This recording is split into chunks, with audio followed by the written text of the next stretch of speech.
All right, if you're watching this video, you should be ready for your second body paragraph of your personal goals essay. Here's what you're going to want out as you go through and watch this video, designed to help you write body 2. You're going to want out your packet, your personal goals essay. All right, remember right now we did our opening paragraph first, and we started off with a big idea. We narrowed to our point, which is our thesis statement. Then we've done body 1, which is one argument in support of our thesis. You're talking about one area in which you need to improve. Body 2 is going to move on to a second area in which you need to improve. So that's where we're at so far in our 5-paragraph essay. Now you should be able to flip open past your brainstorming to your organizer. This one's blank. Yours should not be. You should be going through goal 2. You should have your topic up here, and then you should have all this information filled in, including an example from one of our 3 articles that you're going to blend into your paper. So you should have this sitting out, and then the other thing I would have out is your notebooks. Right?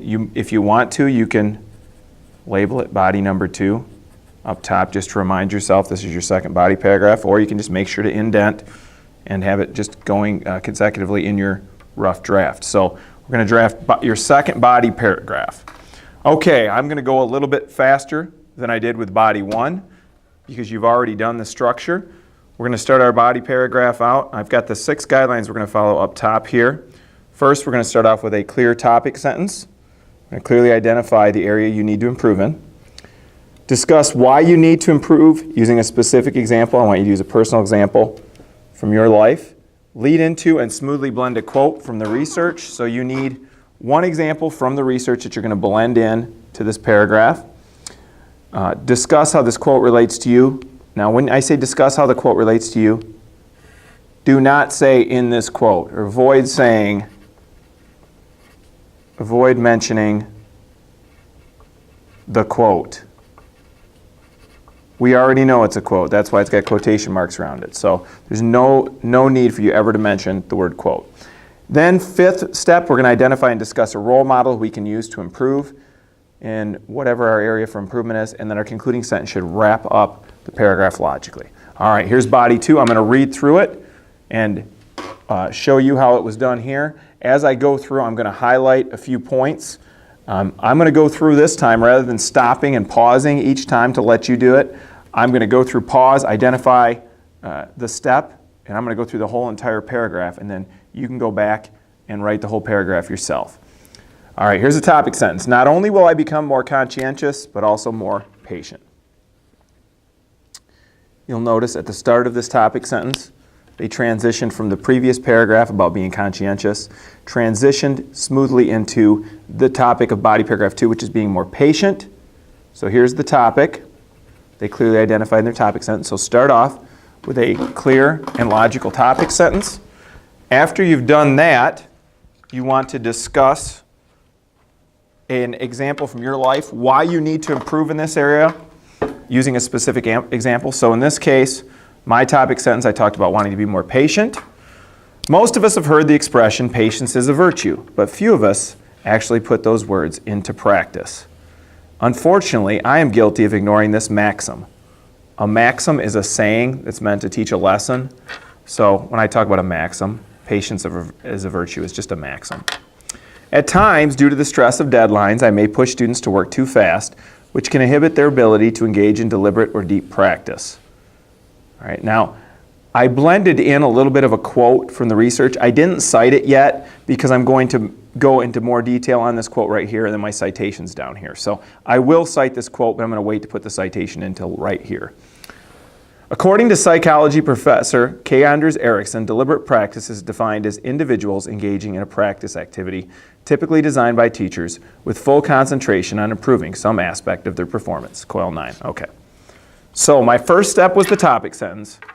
My second step was to use a personal example, why I need to improve. I said, I'm guilty of ignoring this maxim, patience of a virtue. And then I gave a specific example that I may push students to work too fast sometimes because of the stress of deadlines. So there's my personal example. So that's step 2 that you're going to follow. After step 2, you're going to lead into and smoothly blend a quote from the research. Here's how I went about doing that. According to psychology professor K. Anders Ericsson, deliberate practice is defined as, quote, individuals engaging in a practice activity typically designed by teachers with full concentration on improving some aspect of their performance. Coil 9. Notice, guys, a couple things I did. I identified the speaker of the quote, according to psychology professor K. Anders Ericsson. I didn't just say according to K. Anders Ericsson. I said psychology professor K. Anders Ericsson. You always want to give the speaker a title. All right, that tells the reader that he's an authority on this subject. All right, and then I just led into it smoothly with my own words. Deliberate practice is defined as, quote, individuals engaging in practice activity. Here's my blended quote. I picked up in the middle of a sentence, so I did not need to capitalize. I just smoothly blended the quote right along with my own words. All right. After we lead into and smoothly blend a quote, now we need to discuss the meaning of this quote and how it applies to us personally. All right. Basically, this means that teachers need to spend some time during each period giving students the opportunity to slowly and diligently practice mastering a particular skill. All I did here was I simply explained what the quote meant, and I kind of related it to myself, how as a teacher I need to give students the opportunity to slowly and diligently practice mastering a particular skill. Now I'm going to go on into the specifics of my example, because I'm discussing how this quote about deliberate practice relates to me. For instance, there's a good transition if you're introducing an example. In freshman composition and literature, we spend a great deal of time composing essays. In order to help students get into a state of deep practice, I need to break down the essay into small steps. Then I need to give students a reasonable amount of time to work silently as they try to master each individual step. Once students master a skill, then we can speed up so students can develop fluency and proficiency. All right. What I tried to do in this blended quote, I talked about what deep practice is and deliberate practice is. Then I tried to explain how does it relate to me as a teacher of freshman composition and literature. So what you're going to do, you're going to lead into and blend a quote from one of our articles and explain how it applies to you as a student. All right? Specifically helping you to become a better student. All right, now I'm going to move on to my role model. In a very real sense, I need to imitate the training methods of Russian tennis coach Larisa Preobrazhenskaya, who, quote, frequently stops her young tennis students and forces them to do things over, emphasizing the importance of mastering technique. That's from Coil 8.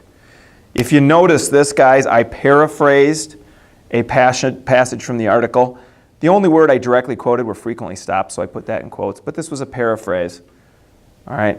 She was a good example of patience and using deliberate practice.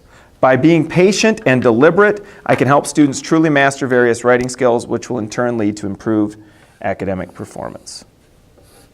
All right. My concluding sentence wraps the paragraph up logically. It focuses on my topic of being patient. You can see in this paragraph how I followed these steps, clear topic sentence, discussed a personal example, why I need to improve, led into and smoothly blended a quote, explained how that quote related to me as a teacher, included reference to a role model, and had a concluding sentence at the end. All right? Okay, go to it on body 2.